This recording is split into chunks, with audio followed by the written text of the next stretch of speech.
mu mujyi wa Goma mu burasirazuba bwa Repubulika ya Demokarasi ya Kongo umaze ibyumweru birenga 2 wigaruriye n'umutwe wa M23 abarimu bongeye guhembwa kubera ko amabanki yongeye gukora kuri uyu wa kane. Iyo mishahara yavuye i Kinshasa itanzwe na leta. Inkuru irambuye Igoma Jimmy Shukrani Bakomera. Muri izo banki twabashije kubona zifunguye imiryango kuri uyu munsi twavuga nka Bank of Africa, Trust Merchant Bank cyangwa se Tembe, Access Bank, Raw Bank n'izindi. Ni nyuma y'ibyumweru bigera kuri 3 mu mujyi wa Goma hatagaragaramo banki n'imwe ikora. Kuva ubwo M23 yafashe umujyi wa Goma. Nyuma y'amezi 2 badahembwa imishahara yabo, abarimu nibo bagaragaye ku bwinshi imbere ya za bank, bose bategereje kubona umushahara wabo bahembwa uturutse kuri leta ya Kinshasa. Ubusanzwe leta ya Kinshasa ishyira imishahara y'amezi 3 yikurikiranya y'abarimu muri banki zikorana nayo. Bisobanura ko muri izo banki ubu harimo imishahara izahemba abarimu kugeza mu kwezi kwa 3 y'umwaka ku bufatanye na Ministeri y'Uburezi n'iy'abakozi ba leta. Aba barimu bavuga ko igihe bari bamaze bategereje ko banki zifungura cyari kirekire cyane kuko nta bundi buryo bagombaga kubonamo umushahara.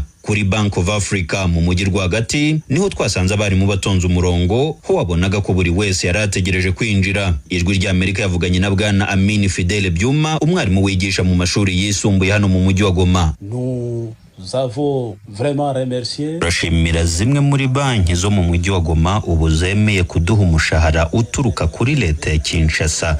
Nk'uko bisanzwe leta idushyiriramwo umushahara cyane w'amezi 3. Ubwo rero uyu munsi twongeye kubona umushahara wacu. Ni ikintu cyadushimishije cyane kuko tutari twiteze ko banki zifungura vuba. Turasaba ko n'abagenzi bacu bataratangira guhembwa banki zabo zakora ibishoboka bagatangira kubona umushahara.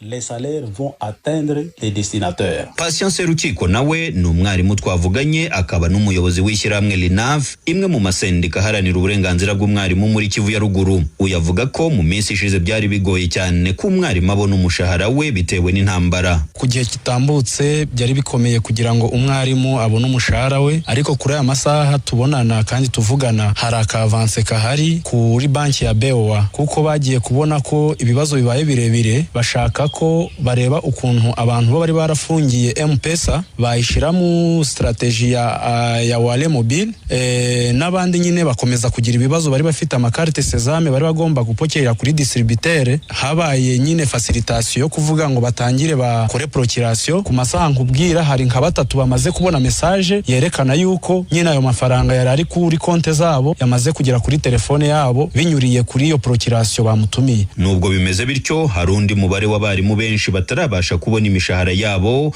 bitewe nuko banki bari basanzwe bahemberwaho zitarafungura. Abarimu bakoresha izi banki bavuga ko kuri bo ubuzima bukomeje kugenda bugorana muri ibi bihe, ho bakeneye amafaranga ku buryo bwihariye. Uyu ni bwana Simwerayi Munihire nawe ukorera hano mu mujyi wa Goma, avuga ko kugeza ubu banki ahemberwa itarabasha gufungura ngo abone umushahara uturuka Kinshasa. Sasa vile bazazi tuliona wenzetu bazazi wanatutumia batoto hatungiacha batoto. Twabonye ababyeyi badutumiye abana nk'uko ubuyobozi bushya bwabidutegetse ngo dutangire akazi turimo kugakora rwose, ariko bagenzi bacu bari guhembwa twebwe ntacyo turabona. Ngewe ubwanjye ntabwo ndabona umushahara wanjye. Ejo nageze kuri banki bambwira ko bidakunda. Ntekereza ko aho ibintu biri kujya ni tutabona umushahara ubwo bizaba ngombwa ko twishyuza ababyeyi. Paka tu atakuwa mzazi iko sawa kwa pendo utapata suluhisho. Iki kibazo cy'imishahara y'abarimu kije mu gihe amashuri yongeye gufungura imiryango mu mujyi wa Goma nyuma y'ibyumweru 3 bishize. Aba bavuga ko kuba bafite ibibazo by'amafaranga bikomeje kugorana mu miryango yabo, cyane cyane abahemberwa kuri banki kugeza ubu zitarafungura. Patience Rukiko arasaba leta ya Kinshasa ndetse na M23 ko bagira icyo bakora vuba na bwangu mu rwego rwo gufasha abarimu gukora akazi kabo neza. Mu miryango y'abarimu birakomeye, bafite inzara cyane, bahuye n'ibibazo intambara ngaho ntabwo bari bakabonye umushahara wabo, nta kintu bari bafite. Twari tuvuye kwiruka, bamwe baribwe, abandi bataye ibyabo, abandi nta kintu bafite mu nzu. Umwarimu afite ibibazo bisaga 1000 bitewe n'umushahara gwe n'ivita ritambutse. Bari kuja kwigisha ariko nta mbaraga bafite bitewe nuko bamwe bari kuza batariye, abandi nta matransport bafite, bagasohora bakererewe. Ni ibintu bikomeye, antuka no gushaka ukuntu ko babafasha kugira ngo ico kibazo gikemuke. Kuvaho M23 ifatiye umujyi wa Goma yakomeje gusaba ko za banki kimwe n'ibindi bikorwa bitandukanye bikora muri service zo gutuma no kwakira kwakira amafaranga byafungura mu rwego rwo kugerageza gufasha abaturage gukomeza n'ibikorwa byabo by'ubucuruzi ku bakenera serivisi za banki mu kazi kabo ka buri munsi. Kugeza ubu banki nkuru ya Kongo izwi nka Banque Centrale du Congo ari nayo ifasha izindi banki ndetse na za koperative zo mu mujyi wa Goma gukora, yo ntabwo irafungura imiryango yayo. Bisobanura ko umubare munini wa za kopeke nazo zitaratangira gukora. Jimmy Shukrani Bakomera, Ijwi rya Amerika, Igoma.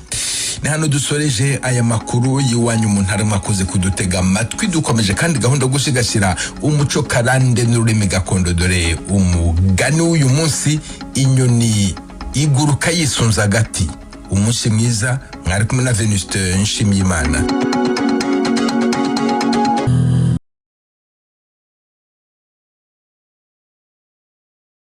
force autorisée nitwagiye ku nguvu nkuko bamwe babikora. Naco mushikiranganje ya Robert Shingiro yatangaje kubyerekeye niba abasirikare b'abarundi bagiye kugwana muri Kongo baratahutse cyangwa niba bakiriyo. Gusa asaba ko abasirikare b'ibindi bihugu bari mu gihugu ca Kongo bovanwayo, avuga ko harabajayo kubera inyungu izina ziriya. Yongeye yatangaza ko umugwi wa FDLR ugwanya leta y'u Rwanda ukaburi mu gihugu ca Kongo wasenyugwa ukavanwa muri ico gihugu mu ntumbero yo gushaka amahoro arambye hagati y'ibihugu byombi n'akarere muri rusange. Asaba kandi ko bibiganiro hagati y'umugwi wa M23 na leta ya Kongo inzira y'intambara igahagarara. Thierry Vendayishimiye, Ijwi rya Amerika, Kigali. Urakoze Thierry Vendayishimiye. Burundi buratangaza ko bumaze kwakira impunzi z'abakongomani bari hagati y'ibihumbi 20 na 35. Minisitiri w'ubutegetsi bw'igihugu mu Burundi Martin Ninteretse yavuze ko muri izo mpunzi harimo n'abapolisi bagera ku 100. Inkuru yateguwe n'Ijwi ry'Amerika yifashishije inshuti zayo mu Burundi zashoboye kujya ku mupaka wa Gatumba. Muragezwaho na Desire Hatungimana. Beni batereke tugende hano mwese nyuma hari bagataye baromoka abashinzwe bagwanira leta n'ingabo zabo ngo ngugiye gusunga. Uko niko byari byifashe kuva mu gitondo gushika inyuma y'umutaga mu Gatumba ku rubibe rw'u Burundi na Kongo. Ibikorwa byose byari byahagaze uhereye ku bariyeri yinjira mu Burundi uva muri Kongo. Ikamyo zirenga 7 z'igipolisi, izirenga 5 za HCR, ibisi z'igipolisi n'iz'amashira hamwe afasha mu mpunzi n'izindi modoka z'abakozi zari zitonze mu karere k'imetero 200. Izo modoka zose zakurakuranwa kuri uwo mupaka. Ni mu gihe abanyagihugu b'Abarundi bashaka kuja muri Kongo bashoye ibicuruzwa bari bazibiriwe n'igipolisi ku metero 350 ku ruhande rw'u Burundi. Aha umwe mu bapolisi bari barongoye abandi ariko arabirukana. Anyuma yaje mwese bayo ego papa sakumva oyo musi na Burundi yinjira yo kweza turi ko baroha ninko kubaroha tubaza tumenye nyene hameze turabene hiri uno musi barongi ereka tari dushika none aye nta n'umuntu umwe hari umuntu zinjira cyo mu nzira tomaze zigura amanekera yo bamaze muta amukayenza n'abapolisi babakubitemo igiti byo bitomatangura n'abakunzi b'Ijwi rya Amerika ntibemerewe kwegera ikibanza gihagaritswemwo imodoka z'igipolisi na HCR zakira impunzi nk'uko basanzwe bahabona. Ku ruhande rwa Kongo naho ibintu byari byifashe uko. Mu mwanya w'amasaha 3 umukunzi w'Ijwi rya Amerika yamaze ku mupaka wa Gatumba. Impunzi zuzuye ikamyo 5 n'imodoka ya bisi ya Coaster 3 nizo zajanywe aho zakirirwa. Zari zigizwe n'abagore, abana, imisore n'inkumi hamwe n'abagabo. Abo bahunze bari bafise udukoresho bahunganye duke mu masakoshi n'ibikapo, n'abandi bari bafise amakinga. Binjiye mu Burundi baca burizwa imodoka. Ivyo byatumye bidakunda ko bavugana n'abakunzi b'Ijwi rya Amerika. Imyidogo ku Barundi bajanye ibicuruzwa muri Kongo biri kuri uwo mupaka yari myinshi. Urabona amafaranga ari mu n'abana n'icyo baraye baba gutomati zonyene biranga ndabashundira ubugari imboga ndazikore ko nayarangutse ibintu gusa byahindutse uwo mwanya muto abapolisi aga nibo bishe byose injira Abarundi gusa nako mubara bakavugira mu kidugu Tunemere tushatu baho gukena uko none abo mfashije ko banyanyeye kugenda no kuri bavyiyumvire no kuri abafasoni bo mu Gatumba bari baje kuraba ababo ko bataha mu Burundi. Bari bagiye gucururiza muri Kongo intambara ibariyo bakiri.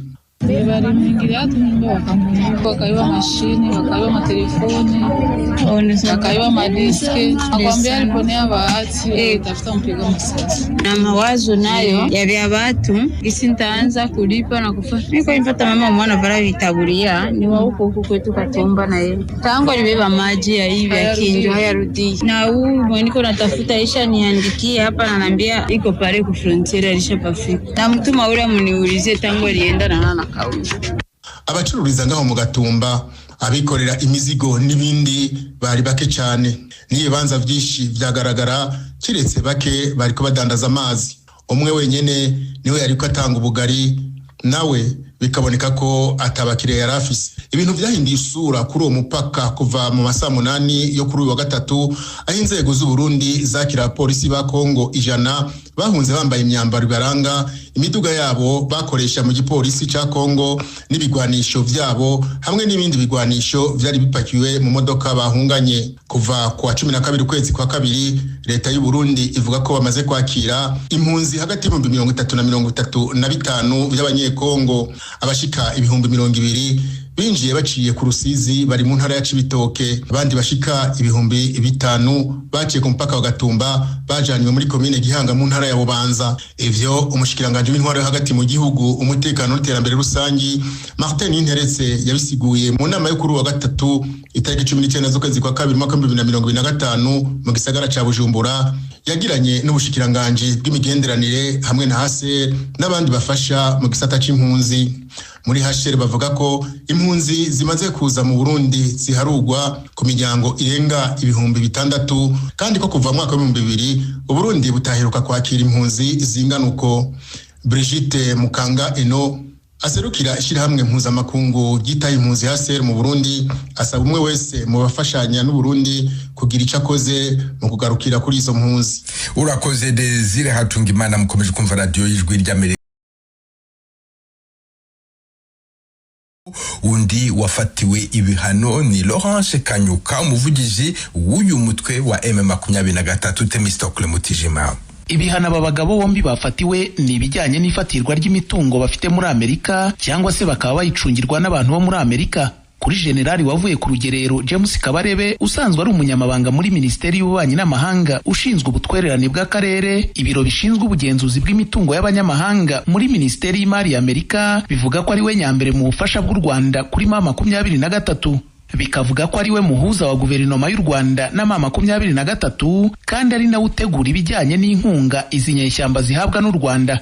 Ibi biro bivuga ko Kabarebe ari umutegetsi mu bya politiki n'ibya gisirikare wagiye ugira uruhare rukomeye mu ntambara zo muri Kongo kuva mu myaka 30 ishize. Ikindi, iyi minisiteri ivuga ko Kabarebe ari ucunga menshi mu mafaranga u Rwanda na M23 bakura mu mabuye y'agaciro ya Kongo, ko ari uhuza ibikorwa byo kohereza hanze amabuye y'agaciro yacukuwe mu birombe byo muri Kongo yoherezwa anyuze mu Rwanda.